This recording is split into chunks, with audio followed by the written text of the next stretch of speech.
Les amis, bonjour, je suis très heureux de vous retrouver aujourd'hui pour une nouvelle vidéo dans laquelle on va parler de voitures électriques et plus particulièrement de l'infrastructure de recharge de voitures électriques. Et je ne suis pas tout seul aujourd'hui pour en parler, j'ai droit à non pas un, mais deux invités de marque. Je suis avec Didier et Denis. Bonjour les amis, comment allez-vous? Salut Jérémy, salut tout le monde, salut Didier. Salut Jérémy, salut Denis. Écoutez, très heureux d'être là avec toi, Jérémy. Je fais appel à vous parce que vous êtes un petit peu les experts en ce moment quand on regarde les réseaux sociaux pour savoir qu'est-ce qui s'installe et qu'est-ce qui s'est installé comme borne, surtout les bornes de recharge rapide. Est-ce que vous pouvez vite vous présenter chacun ce que vous faites? Et comme ça, après, on va rentrer dans le vif du sujet. On va commencer avec Denis, tiens. J'ai commencé par créer une petite carte de France des stations de recharge pour mon usage personnel. C'est devenu un jeu, j'ai continué à l'alimenter et puis je l'ai ouverte à tout le monde. Enfin, je dois avoir 1500 stations sur ma carte de France et elle est pas mal utilisée par plein de monde pour planifier son voyage. Et ouais, c'est devenu un jeu pour moi tous les jours, je suis en train de traquer l'activité de tout ça. Je suis Didier Toulouse. Vous pouvez me retrouver sur Twitter ou sur LinkedIn. Tous les mois, depuis à peu près un an, je publie un inventaire des stations haute puissance, c'est-à-dire type CCS à partir de 100 kW. Ça fait 4 ans, effectivement, que je roule en électrique.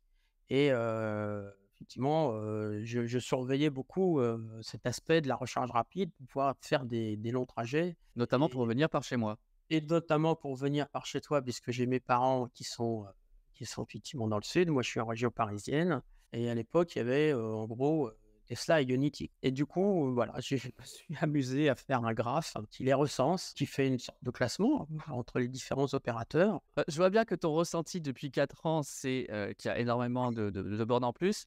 Denis, qu'est-ce que tu vois, toi? Comment tu vois les choses? Bah pareil, hein, comme Didier, il y a 4 ans, tu comptais que sur Unity, je vais même dire, pour moi, parce que toi, tu as Ouais. la chance Didier ou pas, d'avoir une Tesla. Et il y a 4 ans, à part Unity, tu avais rien pour te déplacer quasiment. Avec quelques stations, 50 kilowatts à droite à gauche. Tu commences à avoir une différence, il y a 1 an et demi. Ça s'est fortement accéléré il y a 1 an. Aussi bien des déploiements en ville que sur autoroute. On va y revenir après, je pense, Jérémy. Ouais. Et ce n'est que le début, en fait. Le grand public ne s'en rend pas compte. Nous, on s'en rend compte parce qu'on fait ça. Aujourd'hui, se déplacer en véhicule électrique, c'est vraiment pas un problème. Vraiment. C'est pour ça qu'on fait cette vidéo aujourd'hui, pour montrer aux gens qui hésitent, qui se disent: «Ah, pendant des années, ils ont entendu, il y a pas de bornes, elles sont compliquées à trouver, elles sont, mal, entretenues, il y en Ça a marche plus pas, de voilà, temps c'est en ça. temps quelque part», voilà. Donc là, on va essayer de vous faire un état des lieux de ce qui s'est fait, de ce qui se fait et de ce qui va se faire. Est-ce qu'on peut commencer avec toi, Didier? Est-ce que tu peux nous faire voir ton petit graphique? On repart quelques mois en arrière, en janvier 2023. D'où est-ce qu'on en était par rapport au réseau de recharge rapide? On va parler des bornes aux alentours de 100 kilowatts et plus, hein. C'est bien ça le sujet de Oui, notre vidéo voilà. aujourd'hui. Avec Denis, on se limite effectivement au port CCS, hein, qui est le standard européen. On ne dénombre pas tout On ce parle qui est pas de CHAdeMO effectivement. alors? On parle pas de CHAdeMO, on parle pas des bornes de 50 kilowatts, parce que, bon, déjà, ce serait très compliqué à dénombrer, hein, parce il y en a quand même beaucoup. Démystifier un petit peu le fait de pouvoir faire de la route. Ce graphe-là, c'est l'état du parc au 1er janvier 2023, lequel parc, comme le disait à l'instant Denis, a vraiment commencé à prendre vraiment de l'ampleur depuis l'été dernier, en réalité, grâce au plan de l'État, hein, sur le sujet, à un rythme effréné. Au début de l'année, on avait 715 stations, un peu moins de 4000 bornes CCS de 100 kilowatts ou plus. C'est quand même pas mal pour un territoire comme la France. Enfin, je sais pas, Et c'est j'imagine. quand même pas mal. Il y avait déjà, comme je le disais, depuis l'été, eu pas mal d'installations. Et notamment, je me souviens qu'au mois de décembre 2022, on a eu 900 bornes. Non, c'était un mois Waouh. particulièrement intense en termes d'installation, de mise en service. Je crois qu'il y avait Et une deadline à les 2 deadlines de la SANEF et AP2R, c'est ça, il y avait des deadlines qui arrivaient à échéance. Enfin, je sais pas toi, Denis, mais moi, j'ai eu un peu peur que le soufflet retombe suite à la fin de ces deadlines. Et en fait, pas du tout. Pas du tout. Si je vous affiche maintenant Ah oui, maintenant, il faut voir. Alors attends, juste une seconde. On voit que Tesla était quand même, pas majoritaire, mais pas loin. Ah, je vois là, Tesla for all et Tesla only. on est à 45%, une bonne quarantaine de pourcents, c'était du Tesla. Donc, si j'ai une Tesla, je m'en sors. Sinon, je galère. Bon, il y a Ionity qui existe, mais sinon, les autres sont minoritaires. 31 juillet, donc ça c'est le dernier graphe que j'ai sorti hier. Ah. Tesla, effectivement, a une beaucoup plus petite part dans le C'est vrai. paysage de la recharge, mais c'est pas plus mal parce que ça veut dire qu'il y a aussi beaucoup d'acteurs derrière qui sont arrivés. Certains qu'on connaît déjà, hein, Ionity a continué à progresser, Total Energy a énormément progressé. Ils étaient à combien total? Là, je vois qu'ils étaient à 881. Tu peux nous remettre celui d'avant, voir? Ils avaient 260 bornes, 260. moins de 80 stations. Et à l'heure actuelle, ils ont presque 150 stations et 800 bornes, x 3 environ. Et je dirais que le rythme actuel, depuis janvier, c'est entre 400 et un des plus gros mois, c'est ce mois-ci, le mois de juillet, où on a eu plus de 750 points de charge supplémentaires. Mais on n'a pas eu moins de 400 dans le mois. Tu peux nous confirmer ça, Denis, avec une petite carte là, si je la partage? Les stations avec des points orange, c'est des constructions confirmées par photo, et celles sans points orange, c'est des stations qui ont ouvertes durant le mois d'avril. Là, on a durant le mois de mai, durant le mois de juin et durant le mois de juillet. Donc voilà, on a quand même énormément de stations qui ouvrent tous les mois en France, partout, pas forcément que sur l'autoroute, et même beaucoup en dehors, aussi bien dans les grandes et moyennes villes que dans les campagnes aussi, et qui chargent maintenant. Donc voilà, on a énormément de choses aujourd'hui. Et oui, donc là, il y a les fameuses Electra, donc celles que je suis allé voir là. 28 points de charge, qui est la plus grosse station d'autoroute, je pense, en France. Ah oui, mais de loin, je pense. Mais on savait que toutes les aires d'autoroute devaient être équipées.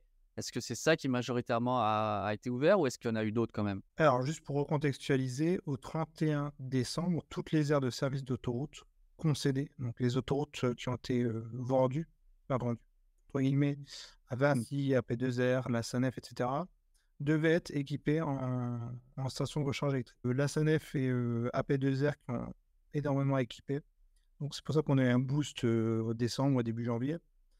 Et là, Vinci, alors je ne sais pas pourquoi ça a retardé chez Vinci, mais là, Vinci, moi, ce que je pense, c'est qu'au 1er juillet, ils avaient des contrats avec différents acteurs pour équiper leurs aires de service. Et donc, par exemple, Electra a sorti 7 aires de service fin juin. Il y avait du Avia, il y avait du Shell, et du Total, il y a pas mal d'acteurs.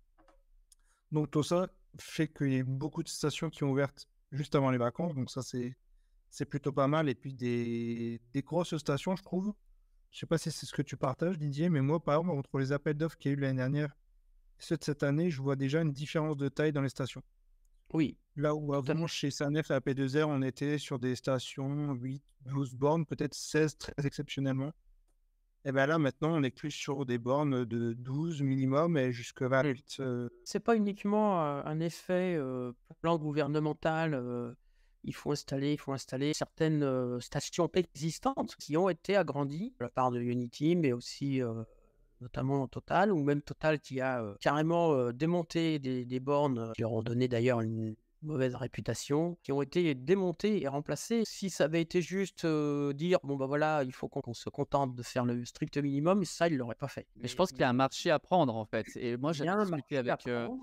avec Electra, nos amis de Fastned, et ils nous avaient expliqué que la concession, c'est entre 12 et 15 ans. Et du coup, soit tu le prends maintenant, soit tu le prends pas, et ça sera quelqu'un d'autre qui le prendra. Même si aujourd'hui, eh bien, je gagne pas d'argent, je sais qu'à dans 5, 10 ans, j'en gagnerai. Donc, c'était, j'ai l'impression, une lutte des territoires qui s'est mise. Et au départ, tout le monde s'en foutait de la voiture électrique, tout le monde s'en foutait de la recharge. Et quand, quand tout le monde s'y met, il y a une émulation d'un coup, quoi. Je pense aussi qu'ils voient les chiffres de vente des véhicules, ils peuvent plus dire ça marchera jamais. Il faut plus se voiler la face et dire bon, c'est une mode, ça passera. L'été, il y a 2 ans, je m'arrêtais à des stations Unity de 4 bornes. C'était la norme encore à l'époque. 4 bornes. Hein. Et j'étais seul ou avec un deuxième véhicule. Et là, aujourd'hui, On a pu voir, et toi Didier, tu as suivi que ça, vraiment? Oui. Moi, ces stations-là, je ne risque plus à m'y arrêter, hein. Oui, moi non plus, je ne m'y risque pas. Beaucoup de stations Unity sont encore très petites parce que ce sont des vieilles, entre guillemets, stations. 4 véhicules, si c'est une demi-heure, Ça, forcément, ça congestionne rapidement. Est-ce qu'il y a une tendance qui ressort par rapport à la recharge? Est-ce que les gens chargent plus sur autoroute, hors des autoroutes? On a une idée des habitudes de recharge? Je pense que l'installation des autoroutes, c'est quelque chose d'incontournable, d'indispensable. Tout le monde n'a pas pris le badge télépéage, par exemple, donc ça devient compliqué de faire la queue au péage pour sortir, pour rentrer, etc. Maintenant, c'est vrai qu'il y a, on le voit, beaucoup d'acteurs qui s'installent pas trop loin des sorties d'autoroute. Alors bien sûr, il y a Tesla qui fonctionne beaucoup comme ça parce que avec leur système de paiement, et puis au départ, surtout, le réseau n'était pas ouvert aux autres constructeurs, donc ils n'ont pas pu répondre aux appels d'offres parce qu'ils n'avaient pas de lecteur de carte bleue, ils n'avaient pas d'interopérabilité, etc. Donc ils se sont installés tout près de certaines sorties d'autoroute, mais il y a aussi, on voit maintenant Allego sur les sites Carrefour ou Lidl tout près des sorties d'autoroute. On n'a pas de voitures qui font 1000 km. Pour moi, ça me va très bien, c'est pas un problème en soi, mais du coup, comme on est obligé de s'arrêter, ils ont tout intérêt à capter cette clientèle Oui. en leur proposant à côté des services qui sont pas toujours faciles d'avoir quand on sort de l'autoroute, quand vous avez une station qui est sur un centre commercial qui est fermé le dimanche, tout de suite, ça devient beaucoup plus compliqué de faire autre chose pendant la charge. ouais, ouais, je me suis arrêté à une station Unity, je pense au sud de Reims ou au sud de Troyes, je sais plus, non, au sud de Reims. Champfleury, c'est un Leclerc. Et j'y suis passé, il devait être 7 heures du matin, l'année dernière, et en fait, bah, tout était fermé. J'ai dû faire ma charge là, et je pouvais rien faire en attendant. Donc c'est pour ça aussi que les aires d'autoroute, pour l'instant, elles ont cet avantage, c'est qu'on est sûr de trouver 24 heures sur 24 de quoi se restaurer, des toilettes, etc. Ça fait un petit peu les choux gras de certains reportages télé en ce moment, de l'enfer de devoir attendre à une station chargée. J'étais en Bretagne cette année, donc j'habite la métropole lilloise, partie de la Bretagne, je suis remonté vers Lille. Et j'ai regardé sur mon trajet, j'avais 28 stations. Quelques-unes sur l'autoroute, 3, 4, pas plus que ça. Je me suis amusé, entre guillemets, c'est à chaque fois que je passais à côté d'une station que j'avais repérée, je regardais son état au moment où je passais à côté. Ben, elles étaient toutes systématiquement soit vides, soit une voiture qui chargeait. Sauf les Unity qui étaient saturées. Denis, est-ce que tu peux nous partager ta carte pour voir aujourd'hui le maillage des bornes de recharge au complet, s'il te plaît? Donc pour ceux qui ne connaissent pas, donc c'est la petite carte que j'entretiens. Donc au début, si j'avais que les Unity, je commence à avoir du monde, on a déjà un Unity. Puis après, j'ai ajouté les Fastned qui ont commencé à arriver en France. Puis après, je me suis dit, je vais mettre des Total, enfin les Total. Tesla commence à ouvrir à tous. Donc là, c'est que des stations ouvertes hein, pour l'instant. Les Total. Ok. On voit qu'il commence à avoir du monde. Puis après, j'ai commencé à déborder sur tous les autres acteurs, donc Electra, etc. Et pour comprendre un petit peu où est-ce qu'on en est, je ne vais pas afficher les petites stations où j'ai qu'une seule borne. Hein. Et voilà, donc aujourd'hui, si je fais un Lille-Paris, par exemple, voilà tout ce que j'ai hein, sur la route. Hein, j'ai une station là, une Unity à Seclin, j'ai du NJ, j'ai du Zen, du R3, du Tesla, du Fastned, encore du NJ, et puis on descend, puis on continue. Hein, puis, voilà, on a tout ce qu'il faut. Puis si on a envie de sortir, on sort. Hein. Rien ne nous oblige à rester sur l'autoroute. Même autour de Paris, la couronne, elle commence à être bien équipée, notamment par Electra et Metropolis. J'ai limité ma carte sur des acteurs qui sont un minimum reconnus pour un minimum de fiabilité. Voilà, on va dire ça comme ça. Ça, c'est important, la fiabilité. Pareil, on entendait il n'y a pas de borne et elle ne fonctionne pas, comme je disais tout à l'heure. Donc là, aujourd'hui, si on devait résumer aux gens, qu'est-ce qu'il y a sur les doigts d'une main, quels sont les acteurs à privilégier si on veut chercher sur Internet pour aller se recharger? Ça serait quoi? Allez, je vais essayer de les dire dans l'ordre alphabétique pour pouvoir donner de préférence. Je vais dire Electra, Fastned, Unity, Tesla. Après, ils s'y valent plus ou moins tous.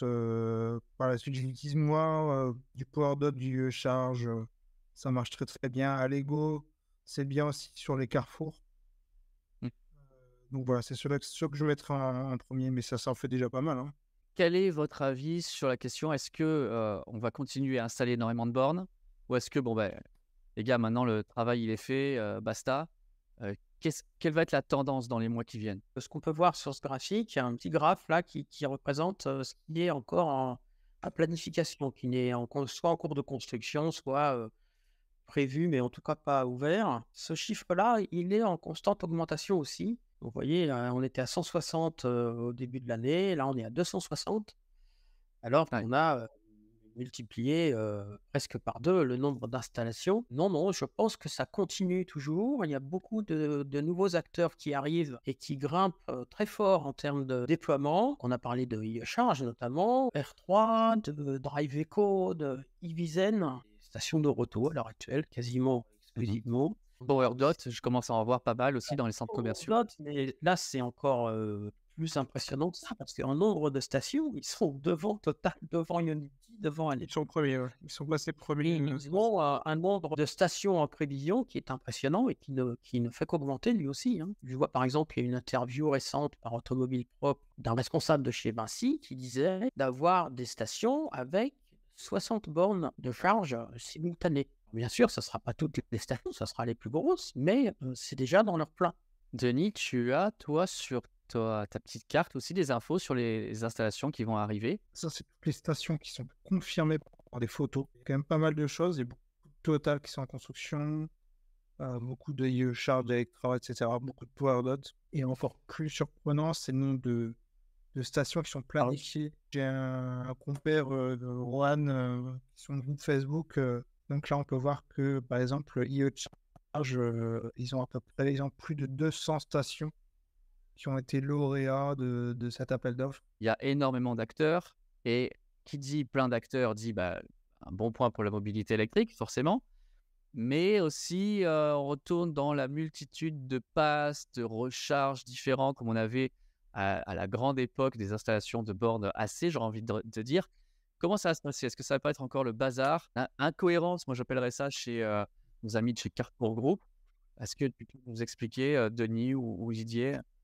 Donc, du coup, Carrefour, ils ont confié l'équipement de leur hypermarché et supermarché, on va bien distinguer les deux, à deux acteurs différents. Donc, les hypermarchés, ils ont confié ça à Allego. Donc, ils ont une application Carrefour Recharge qui est un clone, en gros, de l'application proposée par Allego, qui fonctionne avec le même identifiant d'ailleurs. Le truc en plus sur Carrefour, c'est qu'on peut y insérer sa carte de fidélité pour avoir droit à l'heure gratuite sur les bornes de recharge. D'accord, très bien. Et sur les Carrefour Market, donc les supermarchés, donc ça commence à se déployer depuis juin ou juillet, je sais plus. Donc avec des petites bornes, cette fois-ci, 50 kW max en général. Donc ils ont fait ça à Drive Eco. Et là, du coup, ils ont une deuxième application Carrefour avec des identifiants différents. J'ai Carrefour Brascal à côté d'où je travaille. Si je vais à Bondu, Carrefour Market, c'est une autre application avec un autre identifiant.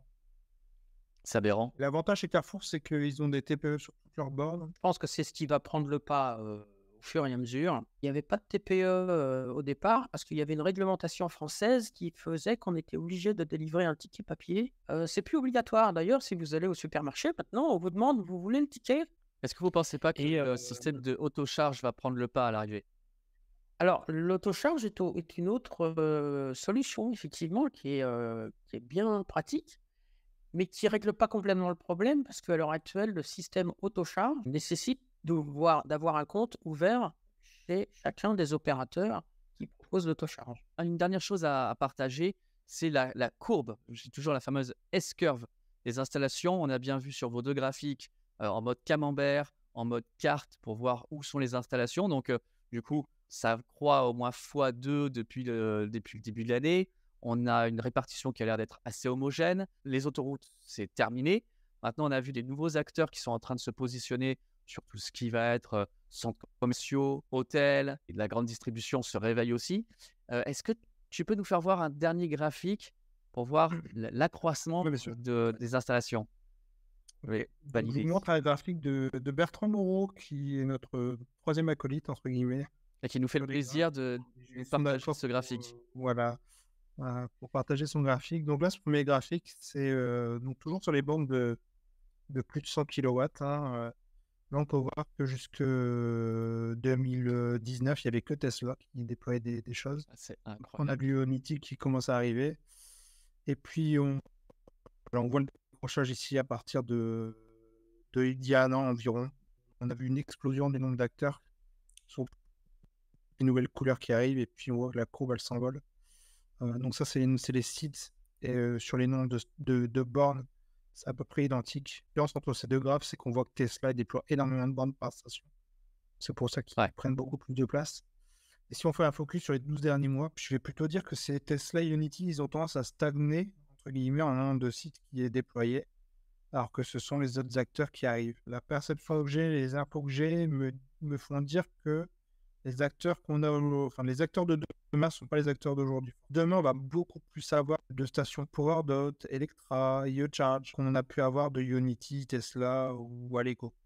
Total, c'est encore différent parce que je pense qu'ils vont beaucoup miser sur leur emprise immobilière qu'ils ont aujourd'hui pour convertir des stations essence en stations de recharge électrique. Donc, ils ont encore leur mot à dire. Mais voilà, demain, je pense que des Ionity et autres deviendront plutôt minoritaires en nombre de stations sur le territoire. PowerDot, ils ont fait cette semaine 15 stations. Donc, comme tu dis, après, elles sont plus Ok. petites, hein, les PowerDots, il y a moins de Voilà, c'est bornes ça. par. On part sur une base de 100 sites par trimestre, bah, ça fait 600 points de charge. Quand Tesla, très ils vont vite. faire 10 stations à 20 points de charge. Voilà, on va avoir un basculement des acteurs. Ça va se Les acteurs qui rééquilibrer. devront se faire connaître aussi, parce que tu vois, là, on connaît Fastned, on connaît Electra, qui communique beaucoup, on connaît Tesla, on connaît Unity, et ces PowerDot, tout ça, on les connaît pas encore, on sait pas où elles sont. Donc, il va falloir qu'ils aient un travail pour se faire connaître par la communauté, qu'ils se fassent accepter, que les bornes marchent bien, pour que l'on ait le réflexe d'aller à côté de chez soi, à son supermarché. Imaginez tout, quand vous allez dans une zone commerciale, tous les parkings avec un magasin, potentiellement, demain, sera équipé. Encore de la place pour des nouveaux opérateurs. Et peut-être qu'à un certain moment, il y aura aussi de la consolidation, hein, des opérateurs qui vont se regrouper, se fusionner, on ne sait pas trop, mais Ouais. il y a encore de la place pour beaucoup d'installations. C'est cool. De Celui toute qui aura le façon, meilleur commercial pour aller chercher les points d'implantation. exactement. Chacun chasse pour avoir les meilleurs emplacements. En tout cas, c'est super passionnant. Je vous remercie beaucoup d'être venu discuter de ça avec moi. Je vous mets de toute façon en description toutes les informations, leur Twitter, leur site internet, tout ça pour pouvoir traquer vous aussi les infos et puis peut-être vous faire remonter les infos si les gens voient des bornes. Moi, ce que j'en retiens, c'est qu'on a eu des acteurs historiques. Au départ, c'était peu de bornes, peu d'intérêt. On a installé les autoroutes. Beaucoup de gens les utilisent parce qu'on sait que c'est fait, elles sont visibles. Et maintenant, voilà, les nouveaux acteurs qui commencent à envahir les parkings des supermarchés et tout ça. Donc finalement, peut-être que ce n'est que le début et non pas la fin des installations. Denis, tu as aussi la chaîne YouTube. Je mets tout ça en partie description. Didier, ton graphique tous les mois. On suit ça avec grande attention. Merci encore beaucoup, les amis, d'être venus. Ça m'a fait très plaisir de pouvoir discuter à trois. Ça me change un petit peu que d'être tout seul dans mon studio. Et puis, du coup, on aura l'occasion de se reparler. Je pense que ça serait bien, je ne sais pas ce que vous en pensez, mais de refaire un point, je sais pas, chaque trimestre. L'idée est lancée. Je vous remercie à tous d'avoir regardé cette vidéo. Si ça vous a plu, si ça vous a intéressé, n'hésitez pas à la liker, à la partager, à nous mettre des grands pouces, d'aller voir leur site, leur chaîne YouTube. Et puis nous, on se retrouve très bientôt pour de nouvelles vidéos. N'hésitez pas aussi à nous donner votre avis, vos impressions sur les différentes boards que vous voyez arriver chez vous. Est-ce qu'elles marchent? Est-ce qu'elles ne marchent pas? Il y a tellement de choses à dire sur la voiture électrique qu'on aura de quoi en reparler en section commentaires. Merci les amis et on se retrouve très bientôt. Ciao, ciao tout le monde. Salut, merci. Au revoir. À bientôt.